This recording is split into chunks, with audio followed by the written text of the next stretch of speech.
కాలుష్య రహిత నాణ్యమైన విద్యుత్తును వినియోగదారులకు అందించటమే పీఎం సూర్యఘర్ ముఫ్తీ బిజ్లీ యోజన ముఖ్య ఉద్దేశమన్నారు AP EPDCL operations circle superintendent engineer Shyambabu. ఈ ఏడాది ఫిబ్రవరిలో ఈ పథకం అమలుకు కేంద్రం నుండి గ్రీన్ సిగ్నల్ లభించింది. రాష్ట్రాలు ఈ పథకాన్ని అమలుపరిచే విధంగా కార్యాచరణ రూపొందించి ఆదేశాలు జారీ చేసింది. ఏపీ కూడా నోడల్ ఏజెన్సీగా ఎంపిక కావడంతో పథకాన్ని అమలు చేయడానికి అధికారులు చర్యలు చేపట్టారు. ప్రారంభంలో కాస్త మందకొడిగా సాగిన అధికారులు సిబ్బంది చేపడుతున్న అవగాహన కార్యక్రమాలతో వీటిని నమోదు చేసే ప్రక్రియ జోరందుకుంది. దీనిపై మరిన్ని వివరాలను సూపరింటెండెంట్ ఇంజనీర్ శ్యాంబాబుతో మా వీబీసీ ఆన్ టీవీ ప్రతినిధి శ్రీదేవి అందిస్తున్న ప్రత్యేక ఇంటర్వ్యూ.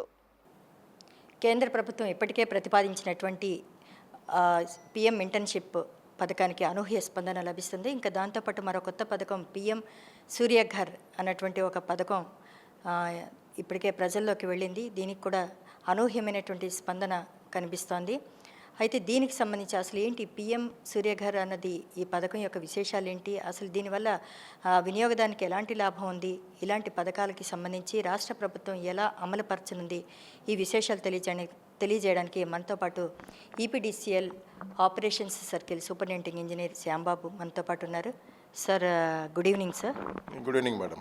సార్, ఈ పిఎం సూర్యఘర్ అన్నటువంటి పథకం ఒకటి ప్రభుత్వం సెంట్రల్ గవర్నమెంట్ ఒకటి గ్రీన్ సిగ్నల్ ఇచ్చింది. ఏంటి సార్ ఈ పథకం యొక్క విశేషాలు ఏంటి? PM Suryaghar Mufti Bijli Yojana programme madam. This is central government with support of they are investing around 75,024 crores in this. ఈ పథకం యొక్క ముఖ్య ఉద్దేశం ఏంటంటే 300 యూనిట్ల కన్నా తక్కువ వాడే కన్జ్యూమర్స్, అంటే middle class people who are there, వారికి కొంత లబ్ధి చేకూరుతాం. పవర్ బిల్స్ రోజు రోజుకి పెరుగుతాయి, కానీ పవర్ కాస్ట్ పెరుగుతుంది కాబట్టి వాళ్ళ మీద కొంత బర్డన్ తగ్గిద్దాము. బర్డన్ తగ్గిస్తే so that they will be happy, those people will be happy అని state government and central government combine together put together. It's state government is an implementing agency. So ఈ పథకాన్ని విస్తృతంగా ప్రజల్లోకి తీసుకెళ్ళమని చెప్పడం జరిగింది. ఈ పథకం యొక్క ముఖ్య ఉద్దేశం 300 యూనిట్ల కన్నా తక్కువ వాడే కన్జ్యూమర్స్ ఎవరైతే ఉన్నారో వాళ్ళని టార్గెట్ చేస్తూ ఆ కన్జ్యూమర్స్ని ఎంకరేజ్ చేసి మోటివేట్ చేసి వాళ్ళల్లో ఆ సోలార్ రూఫ్ టాప్కి వెళ్ళే విధంగా ప్లాన్ చేయమని చెప్పి మాకు డైరెక్షన్స్ ఇవ్వడం జరిగింది. అనుగుణంగానే మేము కూడాను door to door around daily between 4 to 6 p.m. Each of our AE is going to 5 individual customers who are having rooftop space. వెళ్ళి వాళ్ళని తో మాట్లాడతాము, వాళ్ళని మోటివేట్ చేసి వాళ్ళకి వస్తున్న లాభం, దీని గురించి ఇన్స్టాల్ చేసుకోవడం వల్ల లాభం గురించి కూడా వాళ్ళకి విపులంగా చెప్పి వాళ్ళతో మేము డిస్కస్ చేసిన తర్వాత out of 5 people who are touching, 1 or 2 people they are registering and paying the amount also. Sir, ఒక సోలార్ రూఫ్ టాప్కి ఎంత ప్లేస్ కావాలంటారు? Yeah madam, 1 kilowatt solar panel పెట్టుకోవాలంటే 100 square feet కావాలి మేడం. అలాగే 2 square feet అంటే 2 kilowatt కావాలంటే 200 square feet. 3 kilowatts panel పెట్టుకోవాలంటే 300 square feet of roof space is needed. Sir, ఇప్పుడు మీరు అంటున్నారు 1 kilowattకి ఇంత అని చెప్తున్నారు. అసలు అటువంటి పరిజ్ఞానం కూడా లేనటువంటి గ్రామీణ ప్రాంతాల్లో వాళ్ళు ఉంటారు. వాళ్ళు కుటుంబం లెక్క పెడతారు.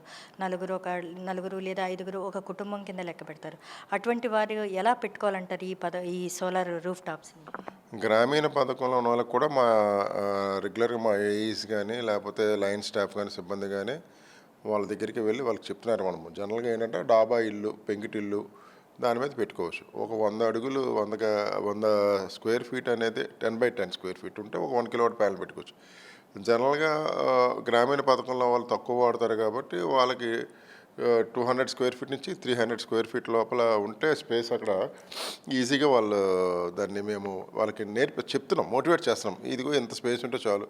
మేము ఇన్స్పెక్ట్ చేస్తున్నాం పర్సనల్గా, వాళ్ళ రూఫ్ టాప్ స్పేస్ ఉందా లేదా అని చూసి అది సూటబుల్లా కాదా అని చెక్ చేసి వాళ్ళకి మేము చెప్తాం జరుగుతుంది. ఈ పథకం గురించి చెప్పి ఈ పథకం యొక్క లబ్ధి కూడా చెప్తున్నాం మేడం. ఏంటి అసలు దీనివల్ల అడ్వాంటేజ్ ఏంటి, మీకు కరెంట్ బిల్ ఎంత వస్తుంది ఇప్పుడు ప్రజెంట్, రేపు ఫ్యూచర్లో మీరు తీసుకుంటే సోలార్ రూఫ్ టాప్ తీసుకుంటే ఎంత తగ్గుతుంది, ఎంత మీకు బెనిఫిట్ వస్తుందని కూడా చెప్తున్నాం.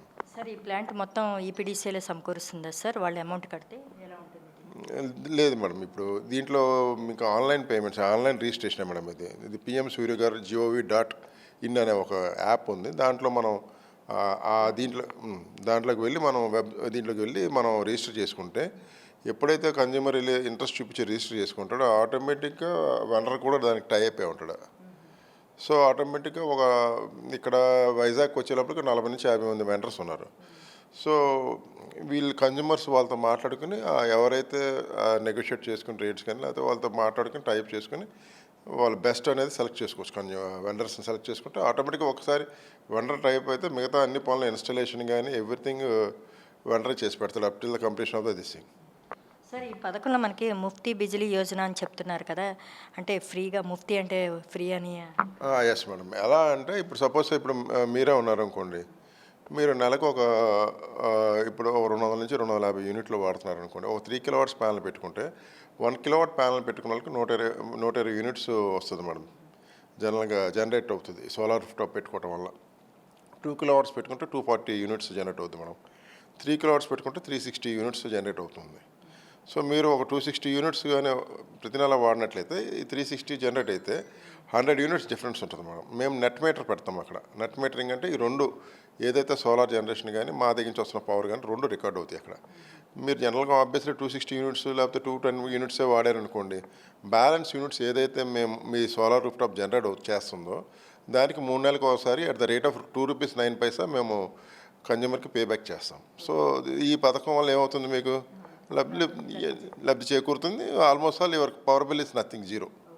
That's so almost power bill కట్టక్కలేదు ఒక రూఫ్ టాప్ ఒక కామన్ మ్యాన్ మధ్యతరగతి వాళ్ళకి. అందుకనే it's a Muft Bijli Yojana, it's a prestigious programme.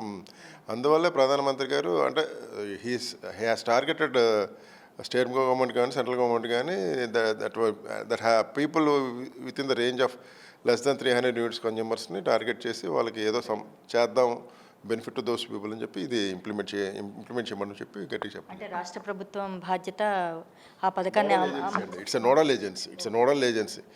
They are the implementing agency. So చాలా మాకు పైనుంచి నెట్ క్యాప్ ఎండి గారు కూడా రెగ్యులర్గా 15 రోజులకు ఒకసారి వీసీలు తీసుకుంటున్నారు.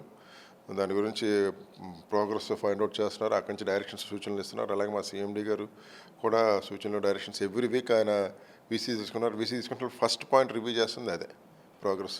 సార్ ఇప్పుడు ఇది అంటే గ్రామీణ ప్రాంతాలకే సంబంధించిందంటారా లేదా అర్బన్ ఏరియాస్ కూడా? మనం అర్బన్ గ్రామీణ అన్ని చోట్ల మేడం, ఎందుకంటే అన్ని చోట్ల కూడా ఇల్లులు ఉన్నాయి మేడం. ఇండివిజువల్ హౌసెస్ ప్రతి ఒక్కరు అక్కడ రూరల్ ఏరియాలో ఉన్నాయి, అలాగే అర్బన్ ఏరియాలో కూడా ఉన్నాయి. సో ఏ కన్జ్యూమర్ అయినా అప్లై చేసుకోవచ్చు. ప్రతి కన్జ్యూమర్ కూడా 1 కిలోవాట్ ప్యానల్కి ముందుకు వచ్చిన వాళ్ళకి 30,000 సబ్సిడీ ఇస్తుంది గవర్నమెంటు. అలాగే 2 కిలోవాట్స్ ప్యానల్ పెట్టుకున్న వాళ్ళకి 60,000 సబ్సిడీ ఇస్తుంది మేడం. 3 కిలోవాట్స్ ప్యానల్ పెట్టుకున్న వాళ్ళకి గివింగ్ ఆఫ్ 78,000 సబ్సిడీ. సో ఒక 1 కిలోవాట్ ప్యానల్ పెట్టుకోవాలంటే అప్రాక్సిమేట్లీ 60,000 ఖర్చు అవుతుంది మేడం. 60,000 రూపాయలు ఖర్చు అవుతుంది. 3 కిలోవాట్స్ ఈ 60,000 అంటే మరి ఇప్పుడు కన్జ్యూమర్ పెట్టుకోలేడు అనుకోండి సార్. అదే చెప్తున్నాను మేడం. ఇప్పుడు 60,000 అప్రాక్సిమేట్లీ నేను చెప్పింది ఆ రేటు. 60,000లో 30,000 సబ్సిడీ వస్తుంది. ఇంకో 30,000 మాత్రమే పెట్టాల్సి వస్తుంది ఖర్చు. దానికి కూడా ఏంటి, ఇప్పుడు ఇనిషియల్గా ఒక 5,000 ఎంతో ముందుగా క్యాపిటల్ కాస్ట్ పే చేసుకున్నట్లయితే మిగతాది త్రూ వెండర్ ఓన్లీ. ఈ మాకు బ్యాంక్స్ కూడా టై అయిపోయి ఉన్నాయి, all public sector banks. So bank is giving at the rate of 7% interest only. The amount will be given by the banks అనమాట. ఆ బ్యాలెన్స్ అమౌంట్ ఏదైతే ఖర్చు అవుతుందో దానికి బ్యాంక్స్ కంపెన్సేట్ చేస్తున్నాయి.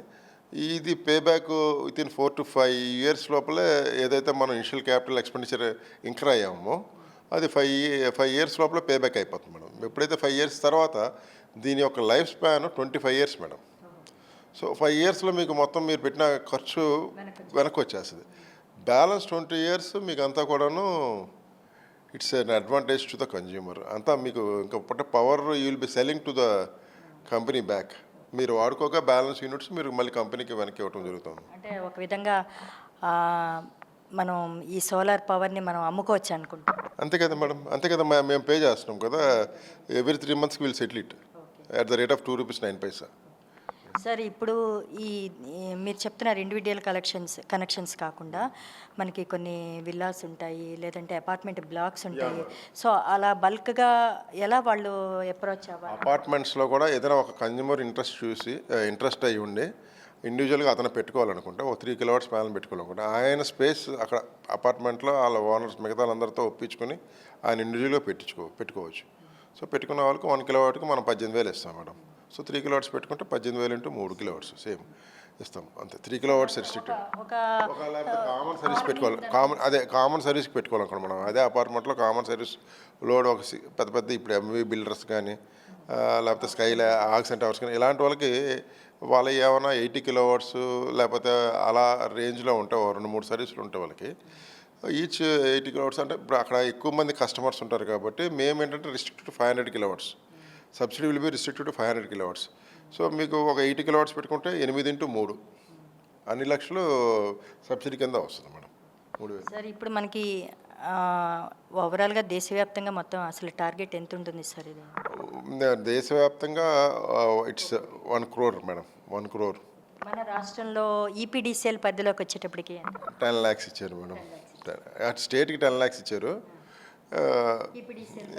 ఈపీడీసీఎల్కి కూడా ఇంచుమించుగా అంటే అరౌండ్ విశాఖపట్నంకి 1 lakh ఇచ్చారు. మిగతా చోట్ల అంతా కలిపి ఒక 5 lakhs దాకా ఇచ్చారు. సో ఈపీడీసీఎల్ పరిధిలో ఏ జిల్లాలు వచ్చాయి? మొత్తం 11 జిల్లాలు వస్తున్నాయి మేడం. శ్రీకాకుళం, పార్వతీపురం, విజయనగరం, విశాఖపట్నం, అనకాపల్లి,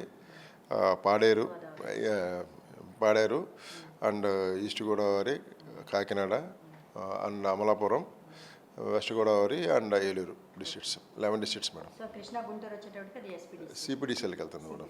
సిపిడిసిఎల్కి వెళ్తుంది. సార్ తర్వాత అంటే ఇప్పటివరకు మనం ఈపీడీసీఎల్ పరిధిలో వినియోగదారులకి ఎలాంటి అవగాహన కల్పించారు మీరు? ఇప్పటివరకు మీకు వచ్చినటువంటి అంటే ఎవరైనా వినియోగదారులు ఎవరైనా లాగిన్ అయ్యారా?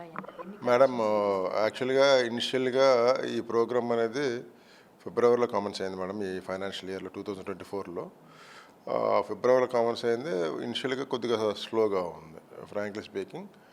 But for the last 3 months బాగా మేము ఏంటంటే త్రూ మీటర్ రీడర్స్ పాంప్లెట్స్ పంచాము. అలాగే మా ఏఈస్ కానీ ఏడీస్ కానీ మేము కానీ రెగ్యులర్గా వెళ్ళి కన్జ్యూమర్స్ ఇంటరాక్ట్ అవ్వడం, ఫస్ట్ క్లస్టర్ ఆఫ్ మీటింగ్స్ పెట్టాము. దాని తర్వాత ఇప్పుడు డోర్ టు డోర్ క్యాంపెయిన్ చేస్తున్నాము. చెప్పాను మార్నింగ్ ఇందాక చెప్పాను కదా మేడం. యాక్చువల్గా each AE has to target 5 houses per day.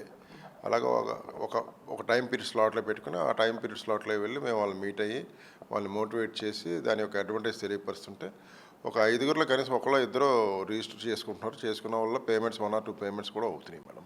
So స్పీడ్గా ఉంది. ఇప్పుడు దాకా విశాఖపట్నం సర్కిల్కి వచ్చేటప్పటికి 550 సర్వీసెస్ సోలార్ రూఫ్ టాప్స్ ఇవ్వడం జరిగింది మేడం. సార్ ఇప్పుడు ఎప్పటి వరకు ఈ పథకం ఇంప్లిమెంటేషన్? 5 years 4 years? 3 years ఉంది మేడం. ఇంకా 2026 వరకు ఉంది. ఇది ఇంప్లిమెంట్ చేసుకోవచ్చు, అప్పటి వరకు మనం పెట్టుకోవచ్చు మేడం. సార్ ప్రజల నుంచి స్పందన ఎలా ఉంది సార్? ఇప్పుడు ఒకసారి మామూలుగా కరెంట్ దీనికి అలవాటు పడిపోయారు వీళ్ళంతాను.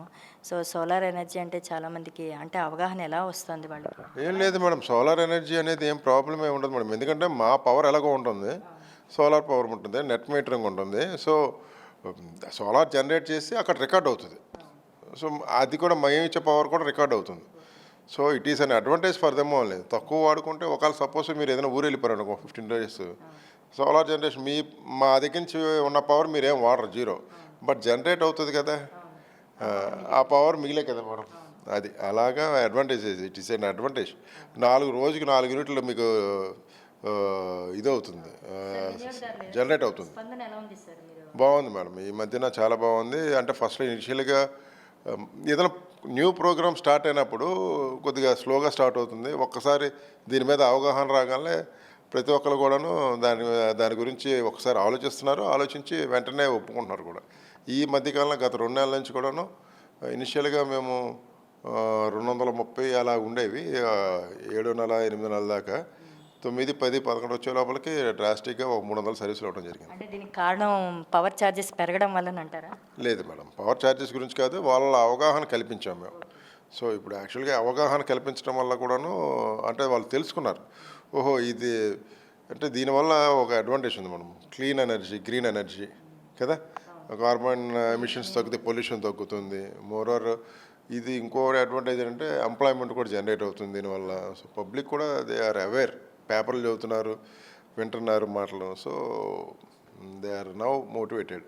చాలా. మీ ఎస్టిమేషన్ 1 lakh ప్లాంట్స్ టార్గెట్ ఎప్పట్లో కూడా కంప్లీట్ అయ్యారు? మేడం ఈ ఫైనాన్షియల్ ఇయర్కి 20,000 ఇచ్చారు మేడం. మేబీ ఈ ఫైనాన్షియల్ ఇయర్లో కొద్దిగా అంటే అంత అవ్వకపోవచ్చు, తగ్గచ్చు. We're targeting for 10,000 at least minimum of 10,000 ఈ ఫైనాన్షియల్ ఇయర్లో. నెక్స్ట్ ఇయర్ 40,000 అలా ఇచ్చారు. నెక్స్ట్ కమింగ్ 2 years కూడాను we'll try to achieve it madam. ఎందుకంటే ఒకసారి మౌత్ స్ప్రెడే కదా మేడం. పెట్టుకున్న వాళ్ళు ఈ మధ్య లేటెస్ట్గా కూడా మా ఏఈలకి చెప్పడం జరిగింది. ఎక్కడైతే మనం సోలార్ రూఫ్ టాప్ ఇచ్చామో వాళ్ళది వీడియో క్లిప్పింగ్స్ పెట్టి ఆల్రెడీ రిజిస్టర్ అయిన అప్లికేషన్స్ 3,000 దాకా ఉన్నాయి మేడం మా దగ్గర. రిజిస్టర్ అయినాయి కానీ పేమెంట్ స్టేజ్కి రాలా. వాళ్ళందరికీ కూడా ఎవరెవరైతే తీసుకున్నారో 1 month 2 months పోయిన తర్వాత వాళ్ళ యొక్క ఫీడ్బ్యాక్ తీసుకోండి. ఫీడ్బ్యాక్ తీసుకుని వాళ్ళకి పుష్ చేయండి. పుష్ చేయడం వల్ల మిగతా వాళ్ళు కూడా ఎంకరేజ్ అవుతారు. సో ఏదైతే చిన్న చిన్న అనుమానాలు ఉన్నాయో అవి కూడా పటాపంచలో అవుతాయి. So that they will also come forward and take the SRT. Thank you sir. Welcome madam. So ఇది మొత్తానికి చూసుకుంటే పిఎం సూర్యఘర్ ముఫ్తీ బిజ్లీ యోజన పథకానికి సంబంధించి సూపరింటెండింగ్ ఇంజనీర్ ఏపీఈపీడీసీఎల్ సర్కిల్ డివిజన్కి సంబంధించి శ్యాంబాబు గారు చెప్తున్నది. మొత్తానికైతే ప్రజల్లో ఇప్పుడిప్పుడే సోలార్ విద్యుత్ వల్ల కలిగేటువంటి ప్రయోజనాలు ఏంటి, కాలుష్య రహిత విద్యుత్తును అందిస్తున్నటువంటి ఈ విద్యుత్తుని సంబంధించి కనెక్షన్స్ తీసుకోవడానికి ప్రజలు ఇప్పుడిప్పుడే ముందుకు వస్తున్నారు. దీనికి వాళ్ళకి ఇచ్చినటువంటి టార్గెట్ కావచ్చు, లేదంటే సోలార్ విద్యుత్ వల్ల కలిగే ప్రయోజనాలను తెలుసుకొని వాళ్ళంతా కూడా ముందు కూడా ఆ కనెక్షన్స్ తీసుకోవడానికి ముందుకు రావడం జరుగుతుందని చెప్తున్నారు. విశాఖ నుంచి వీడియో జర్నలిస్ట్ ప్రేమ్తో Sridevi for VBC on TV.